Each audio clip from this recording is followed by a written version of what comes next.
Thanks, Rob. My name's Steve. I'm an alcoholic.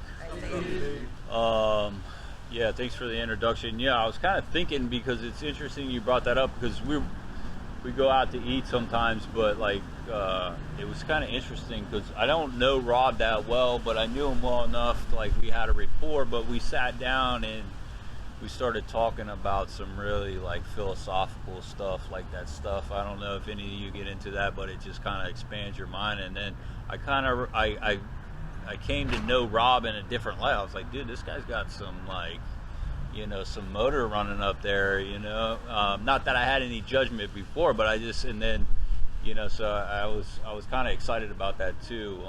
It was cool. But that's how it works sometimes.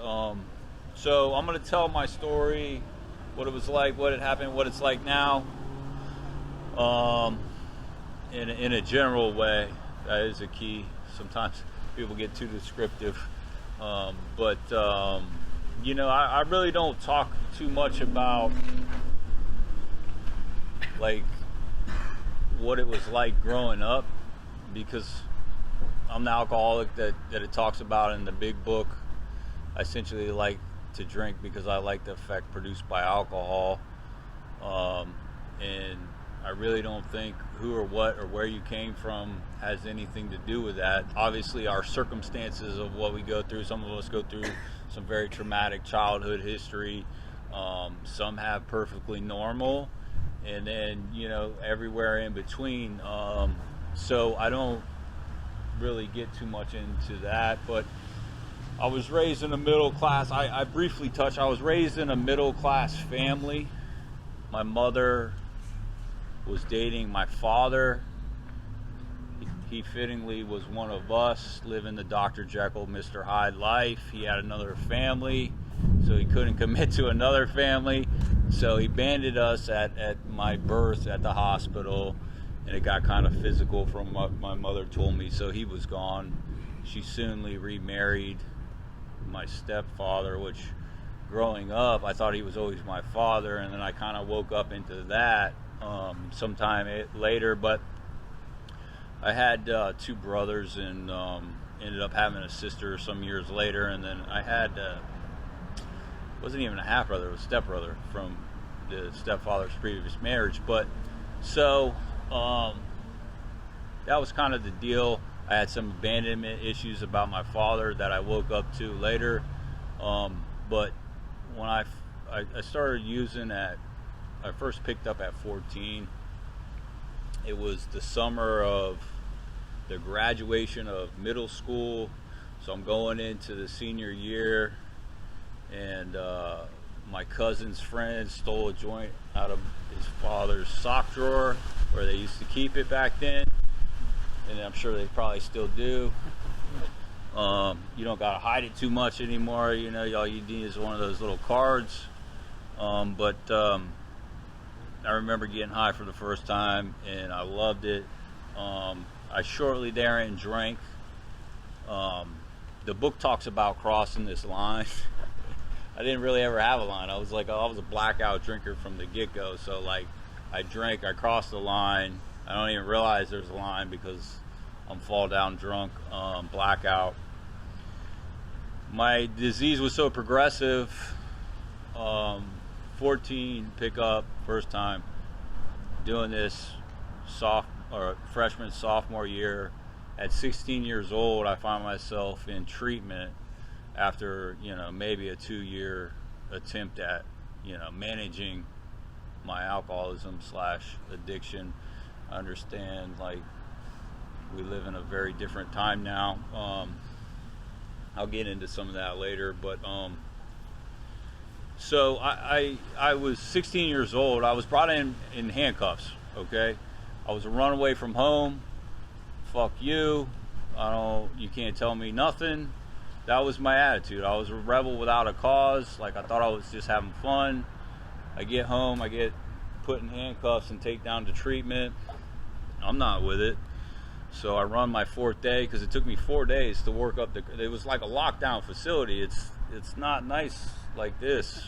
Right. There was buzz doors, and like, if you got out of line, they put you in what they call 4-point a 4-point pretzel holder restraint, and you look pretty humiliated when you're looking like a pretzel on the floor. So I never did, I never really got online, but I know I didn't want to be here. So I ran my 4th day, biggest adrenaline rush of my life. 16 years old. I literally think I'm like running for my life. So this was my introduction to the, like 12 steps. Like, you need to get sober. You got a problem, and I'm not with it. Incidentally, I get, I'm in front. I go to my aunt's house. My mother comes. They bring the sheriff because, unbeknownst to me, I'm on Marchman Act. So you got to be there or you're going to jail. That's the deal. So Palm Beach County Sheriff's Office is there, and I'm just doing my thing. Like, Mom, if you take me back there, I'll kill myself. Like, the standard manipulation. Like, I wasn't really suicidal, but I said it in front of law enforcement. So now I'm on a Marchman Act. I go in on a Baker Act. So I'm in the psych ward, and I really realized I do not want to be at this place. So I go back to treatment, and I just, at 16-year-old, never been to jail, treatment or jail. I said, okay, I complied to do the program. So I committed to it. I went through, but I was doing it under the ultimatum, like jail time or this. So I was in a place of what they call compliance. I was just conforming to the system because there was no better alternative. So I was like, all right, you do your time, you get out, and you move on. Now, mind you, my disease wasn't very progressed at the time. So it wasn't like I needed to run away to get a drink.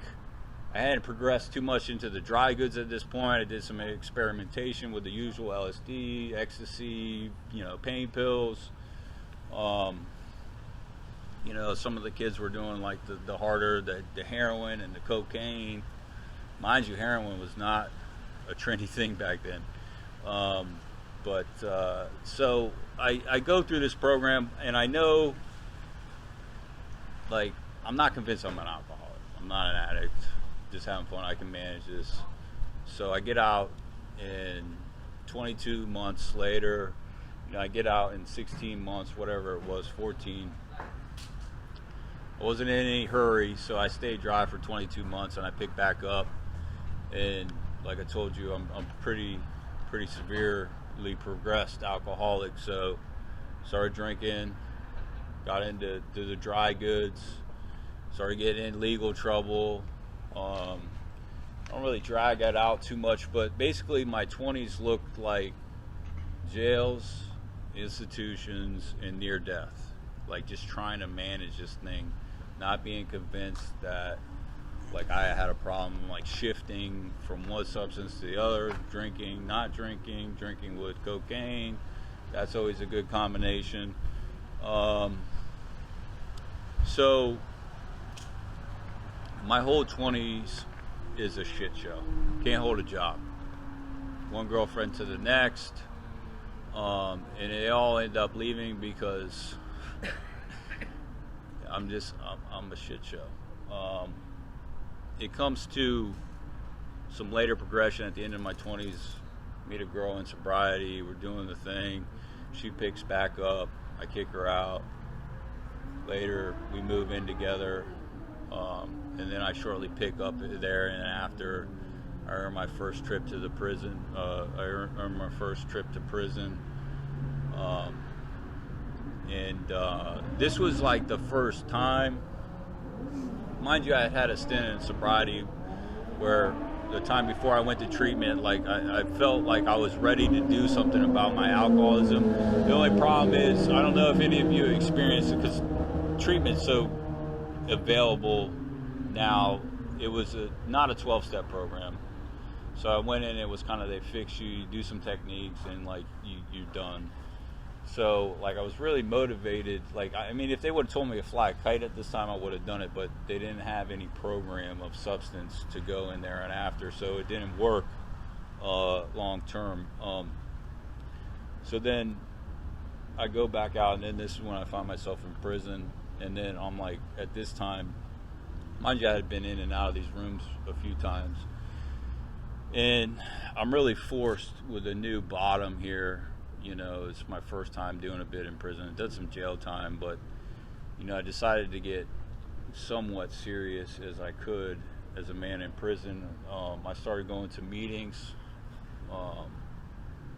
and I had kind of made a decision, and I'd known enough about my condition at this point that where, like, I don't know if you ever been locked up with someone and it's never their fault. It's always like the co-defendant snitched, you know, the DA had it in for you, the judge, you know, so it's everyone's fault but your own.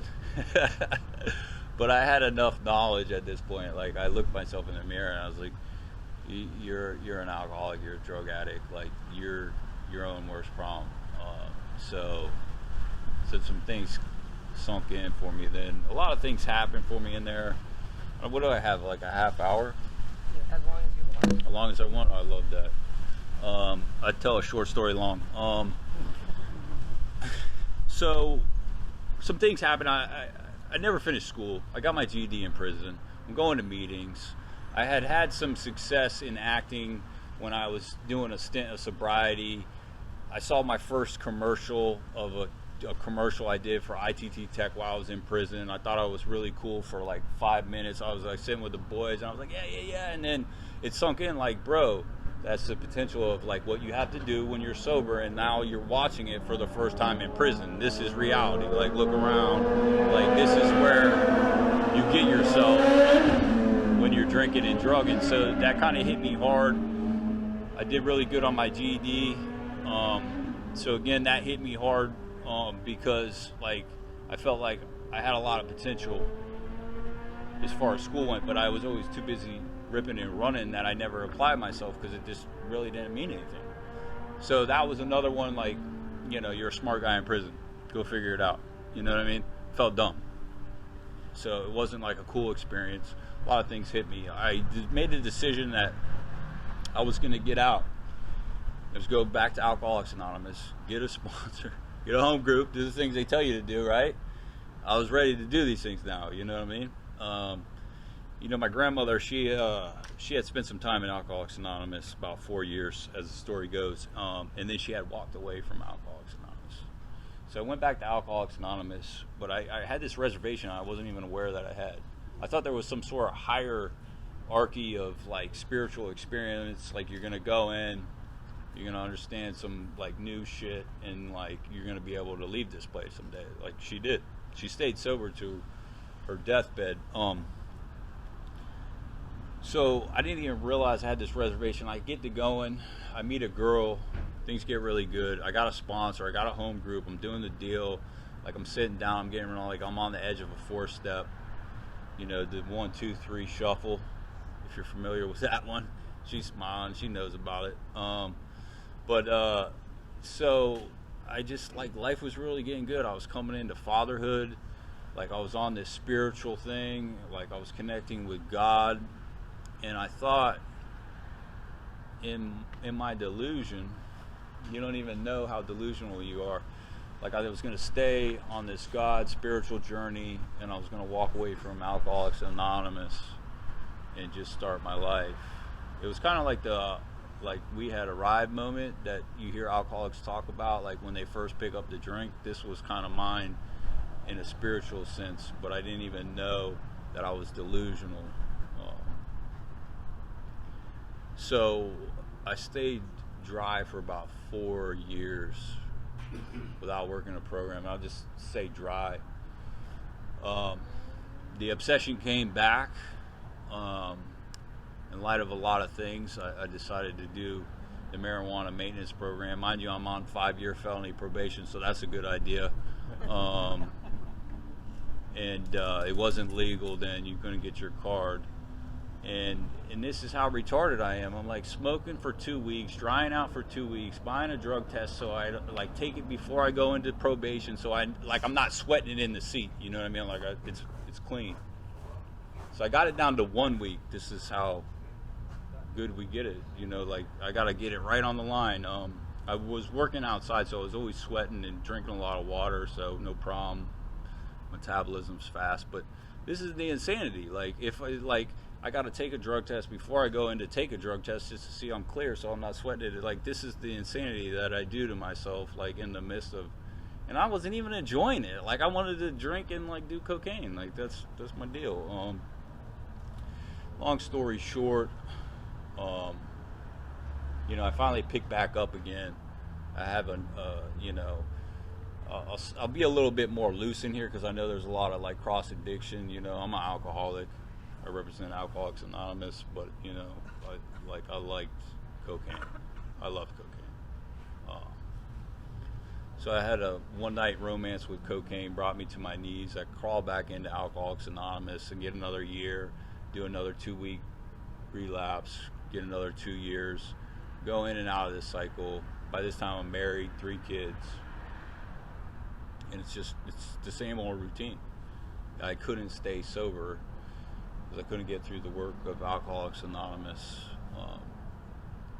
My ex got tired of the shit, filed for divorce, amongst a lot of other stuff that we go through. And I came back in here broken. Actually, it's funny, I was living in this apartment right here. This was a treatment center. They leased it. I was actually doing work for, not work, one of the guys that I was in Halfway House was doing work with the associates of this place, and they put us up in this place. But it's kind of ironic. So I'm back in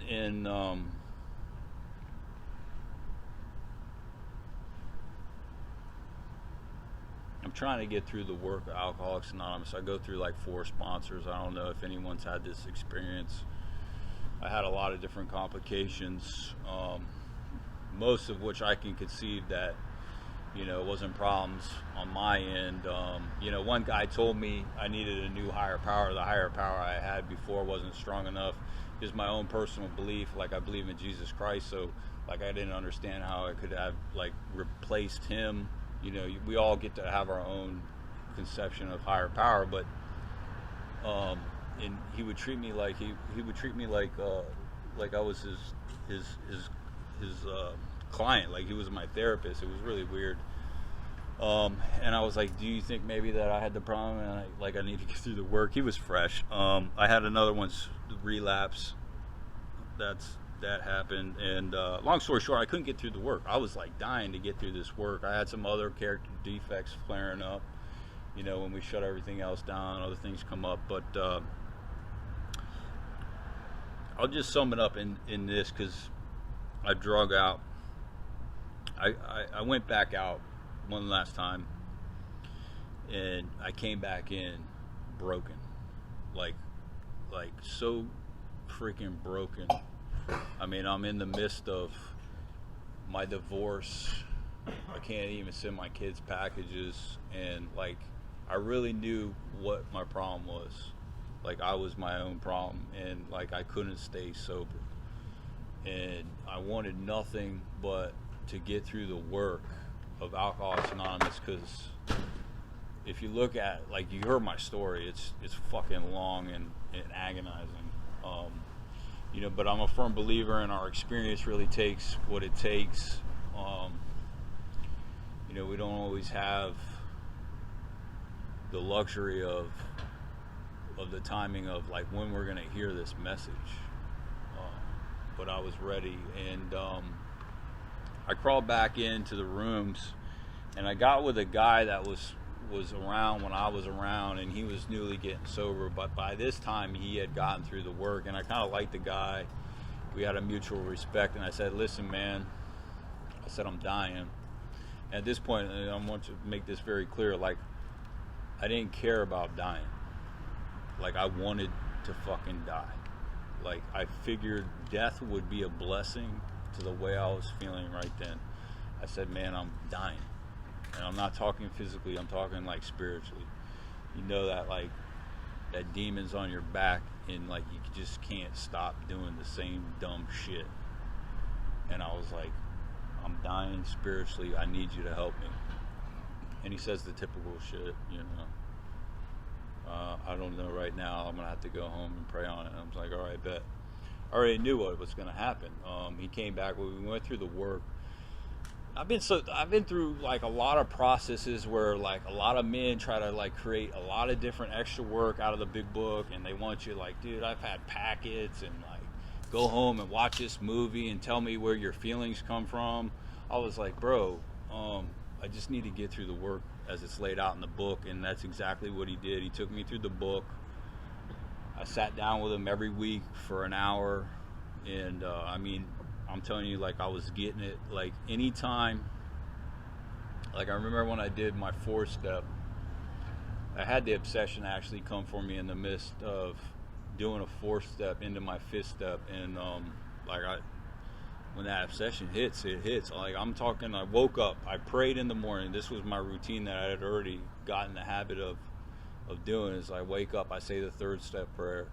You know, God, I offer myself to thee to do with me as thou wilt. Relieve me of the bondage of self, so that I may better do thy will. The victory, you know, I screwed it up now, but yeah, I lost my place.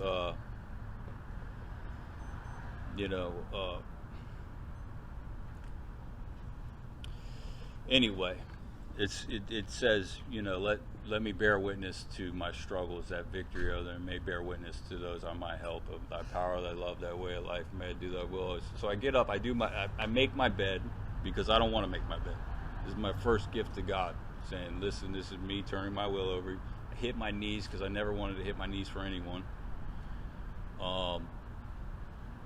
And I go to work all day. I meet my sponsor on my lunch break as I'm choking down a medium iced coffee from Dunkin' Donuts and a bacon, egg, and cheese croissant.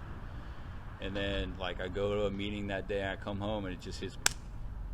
But you know what sounds good right now, Steve? Some crack cocaine. And, you know, you start to entertain. So I started to go, I said, well, how much crack cocaine? Like $200. And then it just hit me, bro. I was like, it doesn't stop with $200, man. It doesn't stop. I picked that up. It's on. So I got irate, because I'm living like quintessential sobriety day, work, prayer, do work with a step sponsor, and this thing's coming for me. There's a part in the book, it says, there will come a time and place when an alcoholic has no defense over the first drink. His defense must come from a higher power. So mind you, I'm getting hit with that obsession when it comes and it grabs you, talking about this is the real enemy. We suffer from a spiritual malady, right? I hit my knees right there. I said, all right, higher power. I said, this is your time right now. So I went right in prayer. And now, mind you, it wasn't a peaceful night, but I'm going to tell you something I didn't pick up that night. And I got on with the work. I continued to do my 6 and 7. Oh, that's great. I like that. Thank you.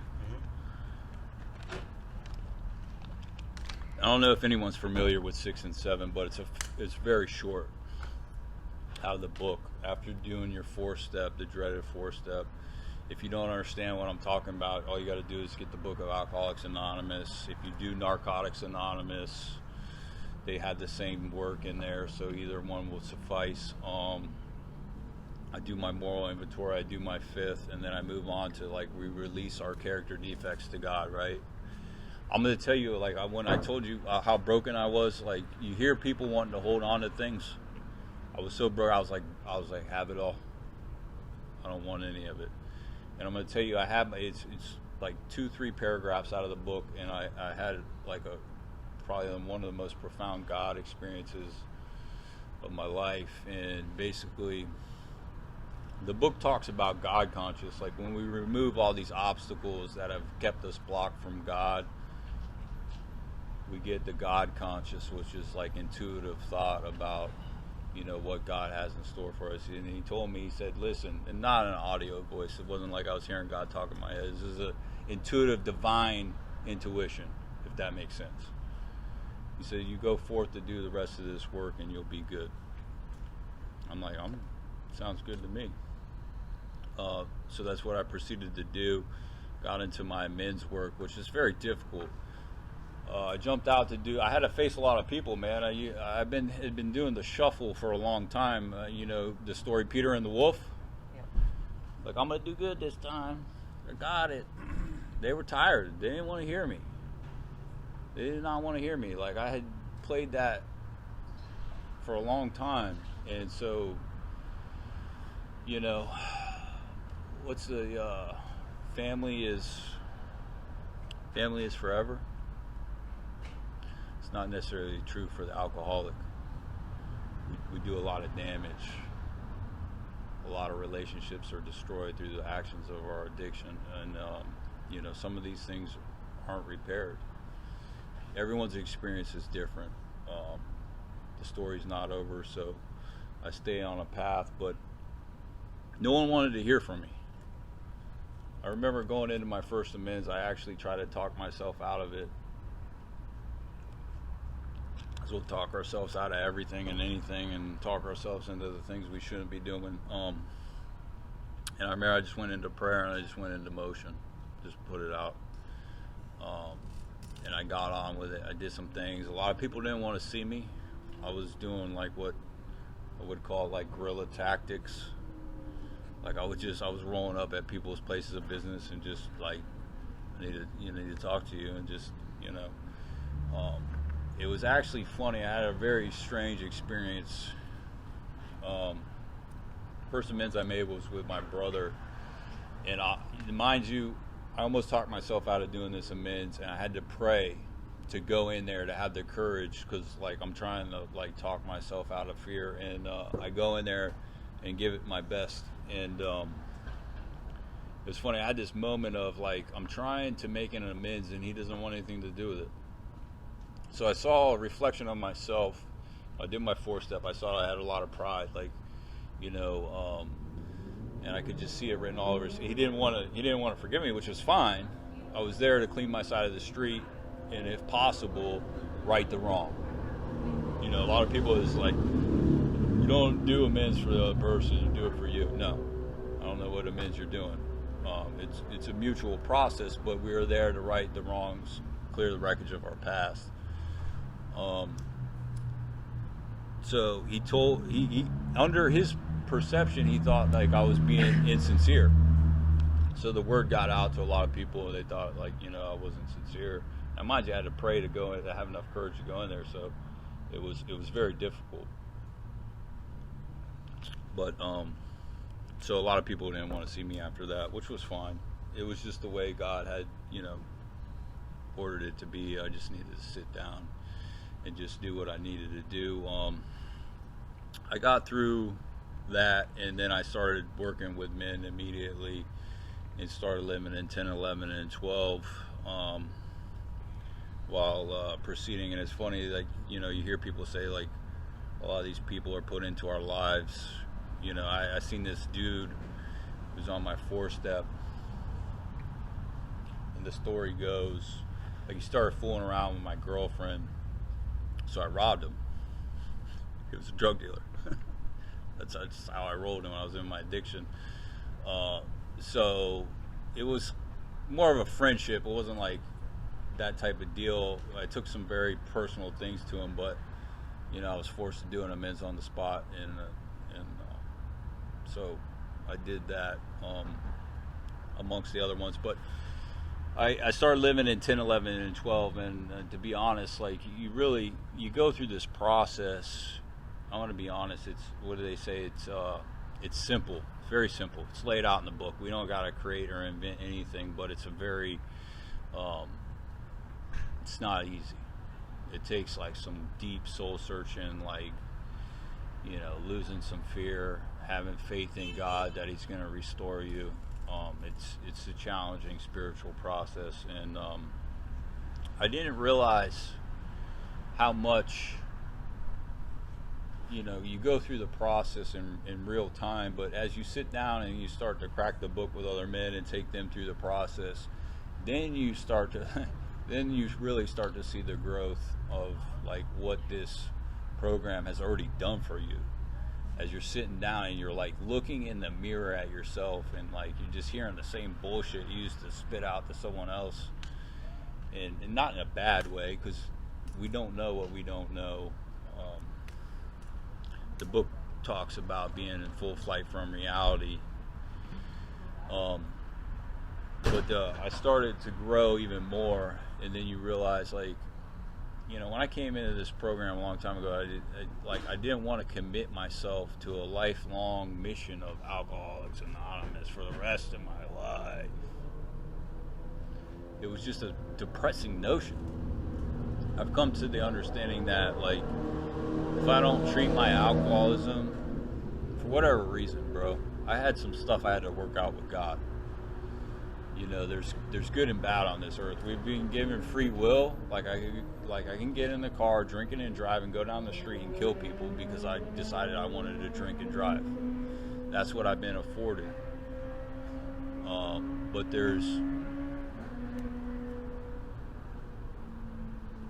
God is basically for us. The irony of the whole situation is that I'm to turn over my will back to Him, and then it all works out.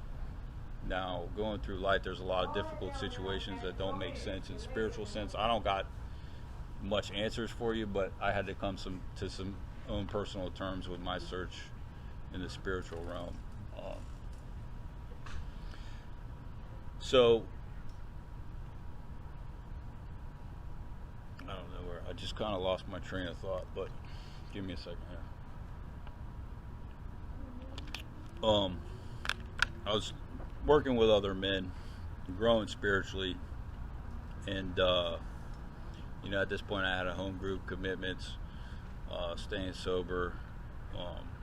You know, this program, I was talking about how I didn't want to make a lifelong mission of this work, but I came to the terms of accepting my surrender is that if I don't give, let's just say hypothetically, 25% of my life to Alcoholics Anonymous, or therein a good portion, wherever you find your stride. Some people got to go to meetings every day. I'm not an advocate for a meeting every day. I think in early sobriety it's a good idea to get acclimated, to find your bearings, and get in there and get to know the fellowship. But this is what it is for me. Like, if I don't work the 12 steps of Alcoholics Anonymous and get through the work, and then live in 10, 11, 12, continue to take inventory, you know, seek God through prayer and meditation, and carry this message in the 12th step. Like, if I don't use that 25%, I don't get the other 75%, because if I pick back up, like I told you, I didn't care about dying. When I came in here, like, you couldn't scare me with death. But I'll tell you what did it for me was I didn't want to be spending a life sentence in prison, thinking about a life that I could have had if I would have spent 25% of my time giving it to Alcoholics Anonymous and doing a spiritual program. And I'm going to tell you what's so interesting is some of the most important meetings or appointments in this work are the ones that I didn't want to go to, that I had to go to. And you show up, and then you realize, like, you're exactly where you're supposed to be. You hear that message that you just needed to hear at the exact right time. And then I go to myself, like, what were you even thinking? Like, stuck to my own devices, I'm no good. So in my experience, I have to give this thing away in order to keep it. And, like, it's a spiritual process, and in the beginning, if I were to foreshadow it all the way for the rest of my life, like, I couldn't see it. But I tell you, I've come to understand it through the process of going through the work and doing what was asked of me. And through that luxury, I get to keep my sobriety, and I get to live 75% of my life. And you know, sobriety isn't always rainbows and butterflies. Like, I'm still dealing with a lot of wreckage of the past, sorting out some things, but I'm not in prison. That's a pretty good deal. Thanks for letting me share. Thanks for sharing.